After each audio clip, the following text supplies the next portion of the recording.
ইতিহাসের বিখ্যাত এক বাদশাহ ছিলেন, বাদশাহ গিয়াসউদ্দিন বলবন। যারা ইতিহাসে পড়াশোনা করেছেন আপনাদের এই নামটা জানা থাকবার কথা, বানানো গল্প না, ইতিহাস থেকে বলছি, সত্য কথা। গিয়াসউদ্দিন বলবন দিল্লির সালতানাতের শাসক ছিলেন। একদিন তার কাছে সংবাদ পৌঁছলো,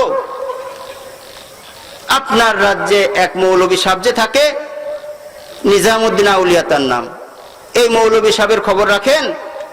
রাজারা অনেক বিষয় খবর রাখে আবার রাখে না, কিন্তু মানুষের অভাব নাই যারা খুঁটায় খুঁটায় বাজে কথা মানুষের কানে লাগায়।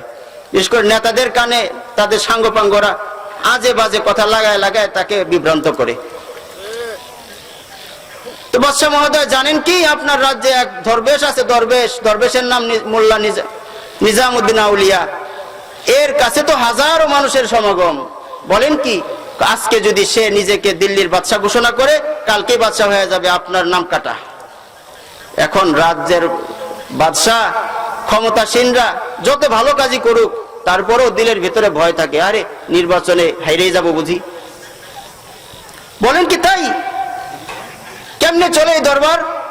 বলে এই দরবার তো মানুষের হাদিয়ায় চলে, হাদিয়ায় মানুষ আসে তার কাছে, হাদিয়া নামাজ এগুলো নিয়ে আসে, এই দিয়েই মানুষ যারা আসে তাদের খাওয়া দাওয়া চলে, তাই নাকি? তাহলে আজকের পর থেকে ফরমান জারি করে দাও, রাজ্যময় ঘোষণা করো, গিয়াসউদ্দিন বলবানের ফরমান, আজকের পর থেকে নিজামুদ্দিন আউলিয়ার দরবারে কেউ যেতে পারবে না, আর যদিও বা যায় সাথে করে হাদিয়া নিয়ে যেতে পারবে না। তার চিন্তা, হাদিয়া বন্ধ হয়ে গেলে উৎসব বন্ধ হয়ে যাবে আর মানুষজন ভাগতে থাকবে, খাওয়া দাওয়া নাই। দেখেন না, বিরিয়ানির প্যাকেট ফুরায় গেলে এরপর আর মানুষজন নেই।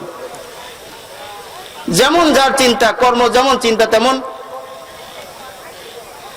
রাজ্যময় ঘোষণা হয়ে গেল, এক কান দুই কান করে করে এই কথা নিজামুদ্দিন আউলিয়ার কানেও পৌঁছলো। লঙ্গর খানার যিনি নাজেম ছিলেন ডাইকা বললেন, ভাই আজকের পর থেকে যত মানুষের রান্না হতো কালকে এর রান্না ডাবল করে দাও। আমাদের অবস্থা কি হইতো? আমার কানে যদি এই কথা আসতো, হুজুর মাদ্রাসায় যারা দান করবে সরকারি নিষেধাজ্ঞা এসে গেছে, তারা কেউ দান করতে পারবে না। আমি বলতাম, ভাই রে যা ছিল এগুলো একটু রাইখা খাইও, 1 মণ পাক হইলে আধা মণ কইরো, দেখো 10 কেজিতে চালানো যায় কিনা। কি বলেন, সঠিক না বেঠিক? আমার ইমান তো এরকমই। কিন্তু আল্লাহর গোলাম যারা হাকিকতে, তারা তো আল্লাহর সাথে সম্পর্ক। নিজামুদ্দিন আউলিয়া নাজেমকে ডেকে বলেন, ভাই কালকে থেকে ডাবল করে দাও রান্না বান্না, মানুষ ডাবল আসবে। সত্যি সত্যি ঘটনা ঘটা গেল, হাজারো মানুষের আগমন বাইরে গেল। গতকালকে যদি 10,000 মানুষ আসতো, আজকে 20,000 দেখা যায়। আজকে 20,000 এসেছিল, কালকে 40,000 দেখা যায়। কালকে 40 এসেছিল, আজকে 80,000 দেখা যায়। দেখতে দেখতে লাখো মানুষের সয়লাভ হয়ে গেল। এখন যে ঘটনা, যে কাজে বলা হয়েছিল, রাজা চিন্তা করছিল খানা বন্ধ করে দিলে মানুষ চলে যাবে। এবার মানুষ যা বলে, হায় হায় ঘটনা তো উল্টা ঘটে গেছে হুজুর। কিরকম ঘটলো? খানা বন্ধ করার পর থেকে মানুষ ডাবল হয়ে গেছে, প্রতিদিন ডাবল হয়, প্রতিদিন ডাবল হয়। আমার তো মনে হইতেছে যদি এই ফরমান এখনো এরকম থাকে, 10 দিনের মাথায় রাজ্যে আর কোনো মানুষ থাকবে না, সব তার দরবারে চলে যাবে। আপনি খালি রাজ্যের খালি শাসক, আপনি শাসন করবেন কার কাছে? পূজা নাই তো। তিনি এবার বুঝতে পারলেন, আগের দিনের বাদশারা যদিও মাঝে মাঝে মতিভ্রম ঘটতো, কিন্তু সময়ে বুঝতে পারতো, মাফ চাইতো, তওবা করতো। আমাদের দেশের মানুষ এখন আর বুঝে না, মনে করে ক্ষমতা আল্লাহ আমারে দিছে, আমার মতো আবেদা জাহেদা, আমার মতো বুজুর্গ আর দুনিয়াতে কেউ নাই, নাহলে আমারে দিবে কেন? হাজারো মানুষ রয়েছে দুনিয়ায়, সুতরাং ক্ষমতার একমাত্র আমিই যোগ্য, আমার কাছেই থাকুক। তো তিনি সাথে সাথে বুঝলেন, আরে যে জায়গায় হাত দিছি এখান থেকে তো হাত আস্ত ফিরবে না, পুইরা যাবে। সাথে সাথে তওবা করলেন, না না, ফরমান বাতিল। রাজ্যময় ঘোষণা হয়ে গেল, আগের ফরমান বাতিল হয়ে গেল। আজকের পর থেকে নিজামুদ্দিন আউলিয়ার দরবারে যদি কেউ যাইতে চাও যাইতে পারো। চিন্তা করছে ভেজাল শেষ, এবার কিছু স্বাধীনভাবে সুস্থ মস্তিষ্কে আমার রাজ্য শাসনের কাজকর্ম করি। কিন্তু আল্লাহ রাব্বুল আলামিন আজীব এক ফয়সালা কইরা বসলেন। আল্লাহ রাব্বুল আলামিনের জাত তো এমন, মালিকের সাথে যদি কোনো গোলাম বেয়াদবি করে মালিক তারে মাফ করে দেয়, কিন্তু মালিকের বন্ধুর সাথে যদি কেউ বেয়াদবি করে মালিক বলেন, মান আদালি ওয়ালিয়ান ফাকাদ আযানতুহু বিল হারব। বান্দা তুমি যদি আমার সাথে বেয়াদবি করো, দুশমনী করো, আমি মালিক তোমারে মাফ করে দিব। কিন্তু তুমি যদি আমার ওলির সাথে বেয়াদবি করো, আমার আলেম ওলামার সাথে, হাফেজ কোরআনের সাথে বেয়াদবি করো, তাইলে আমি আল্লাহ তোমার সাথে যুদ্ধের ঘোষণা দিয়া দিলাম। আল্লাহ তাআলা ফয়সালা করে বসলেন, এরে গিয়াসউদ্দিন বলবন, তোর যে কাম কাজ এত সহজে তুই মাপ পাবি না। তুই অমন জায়গায় হাত দিছস, এই হাত আস্ত রাখা যাবে না। কিছুদিন পরে দেখা গেল হঠাৎ গিয়াসউদ্দিন বলবনের পেশাব আটকে গেল, পেশাব হয় না। রাজ্যের ডাক্তার কবিরাজ সব ডাকানো হইল, চিকিৎসা পত্র দেওয়া হইল, কোনো কাজ হয় না। অবস্থা যখন বেগতিক হয়ে গেল, জান যায় অবস্থা, মায়ের কাছে খবর গেল। মা তো মা, হাজারো অপরাধ সন্তান করলেও মা তারে মাফ করে দেয়। দেয় কি দেয় না? কারণ মা এমন এক সত্তা, আসমানের নিচে জমিনের উপরে যত মানুষ আছে, এই মানুষগুলোর মধ্যে 4 জন মানুষ হইল, 4টা সত্তা হইল একমাত্র আমার। 4টা সত্তা আমার, বাকি সত্তা পরের। এই 4 সত্তার এক সত্তা আমার আল্লাহ।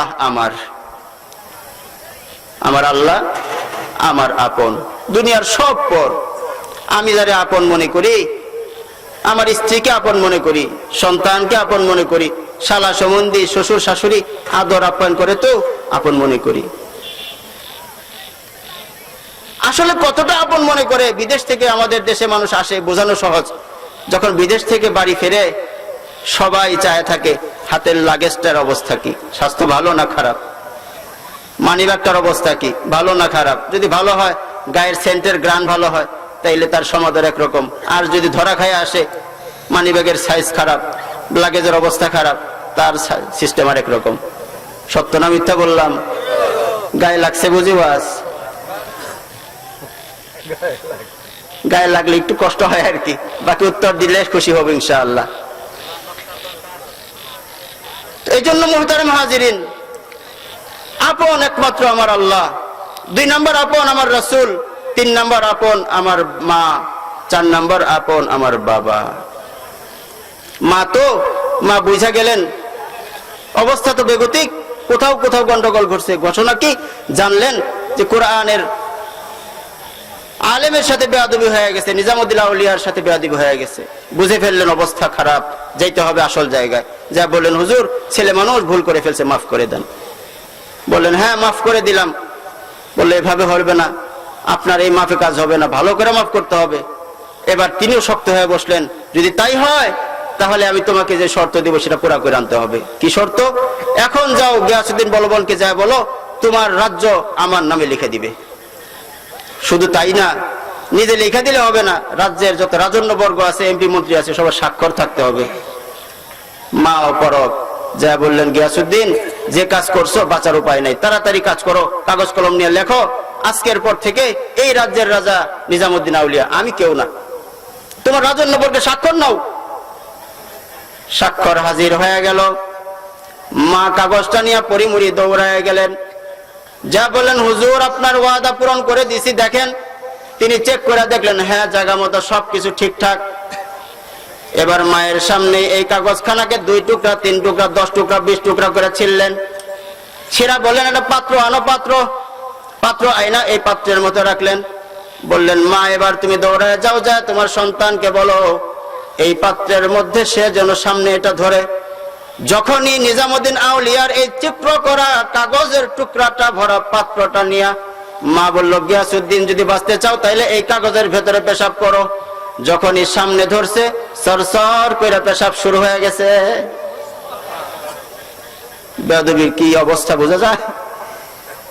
এই জন্য মুহতারাম হাজিরিন, লম্বা সময় কথা বলে ফেললাম। কোরআনওয়ালাদের সাথে বেয়াদবি করব না। যদি পারি আল্লাহ তাআলা আমাকে আপনাকে যাতে এই মাদ্রাসাগুলোর সাথে জড়ায় রাখে, কোরআনের আওয়াজের সাথে জড়ায় রাখে, কোরআনের মাদ্রাসাগুলোর সাথে দিল জাল লাগায় রাখে। যদি কখনো ভুলে আমার থেকে কোনো বেয়াদবি হয়ে যায়, অসতর্কতায়, সাথে সাথে আল্লাহর কাছে মাফ চেয়ে নিব, আল্লাহ যদি আমার মাফ করে দেয়। কারণ কোরআনের এই আওয়াজ, কোরআনের মিশন, এটা হুজুরদের মিশন না তো, এটা নবীদের মিশন। আল্লাহ রাব্বুল আলামিন যে কথা শুরু করেছিলাম, জগতের মানুষকে চালানোর জন্য 4 তরিকার মেহনত দিয়ে আল্লাহ রাব্বুল আলামিন দুনিয়াতে নবীদের পাঠাইছিলেন। 1 নম্বর আল্লাহ রাব্বুল আলামিন বলেন, হুয়াল্লাযী বাআসা ফিল উম্মিয়িনা রাসূলাম মিনহুম ইয়াতলু আলাইহিম আয়াতিহি। নবীদের কাজ হইল তারা দুনিয়াতে মানুষকে কোরআনের তেলাওয়াত কইরা কইরা শোনাবে, কিতাবুল্লাহর তেলাওয়াত কইরা কইরা শোনাবে। কারণ কিতাবুল্লাহর তেলাওয়াত কইরা শোনাইলে মানুষের দিলের ময়লা পবিত্র হয়ে যাবে, তার দিলটা ঈমানের জন্য প্রস্তুত হয়ে যাবে, তার দিলের ভেতরে আল্লাহ পাওয়ার বাসনা জায়গা উঠবে। যখন এই আল্লাহ পাওয়ার বাসনা জায়গা উঠবে, কিন্তু নিজের করা কিছু গুনাহের কারণে, কালো দাগের কারণে আল্লাহকে পাওয়া যাবে না, কারণ গুনাহগারের অন্তরের ভেতরে মালিক থাকে না। তাইলে কি করণীয়?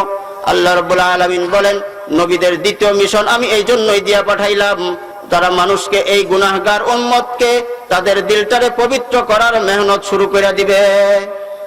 সকালে বিকালে আল্লাহর নামের জরব লাগাও, জিকির করো, আল্লাহু আল্লাহ আল্লাহু আল্লাহ। বলেন না মায়ের সাথে, আল্লাহু আল্লাহ আল্লাহু আল্লাহ।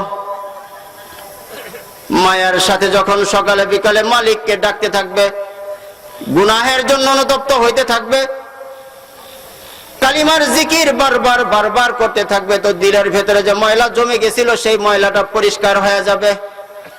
এই প্রক্রিয়ার মেহনতকে বলা হয় তাজকিয়ার মেহনত। এটা নবীদের দ্বিতীয় মিশন। যে মিশনটাকে আলেম ওলামারা, হক্কানি পীর বুজুর্গরা করে থাকেন, মানুষের দিলের ভেতরে যে ময়লা জমে যায়, ময়লা পবিত্র করার মিশন।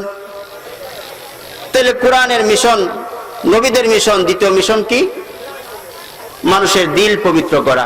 ওয়ায়ুযাক্কিহিম, মানুষের দিল পবিত্র করা, এটা নবীদের দ্বিতীয় মিশন।